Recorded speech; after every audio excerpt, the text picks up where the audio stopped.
Don't you just hate it when copycat recipes say they're just like the original and they end up nothing like it, or they're just a copy of somebody else's bad copycat recipe? Well, not today.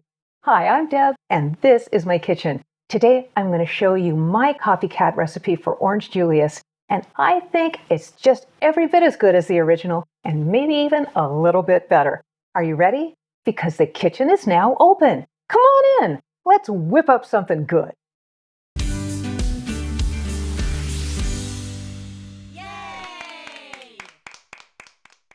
For my Orange Julius Copycat, the ingredients I'll be using are 1½ cups of fresh orange juice, not from concentrate, 1 cup of milk, and I'm using 2%, 1/2 cup of pasteurized egg whites, 2 tablespoons of frozen orange juice concentrate, 1 tablespoon of vanilla, 2 tablespoons of sugar-free instant vanilla pudding powder, 2 tablespoons of Splenda, and about 12 ice cubes. This is really just a simple dump recipe. I add all my ingredients to my Ninja, select the frozen drink setting, and press the start button, and let the program run.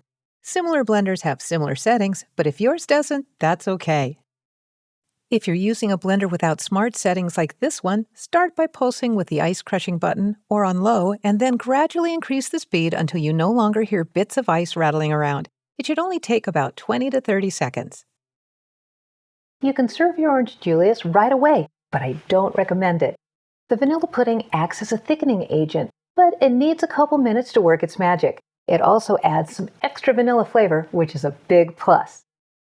I put the entire blender pitcher in the refrigerator for about 5 minutes to allow the pudding to do its job so that my end product isn't thin and runny, but stays nice and thick and frothy. Orange Julius is a big treat at our house, and to make it even more special, I'm serving it in old-fashioned soda glasses with orange garnish. If you want to make it extra fancy, you could even add whipped cream and some orange zest. This treat will bring your family to the dinner table where family is built, because if you feed them this, they will come.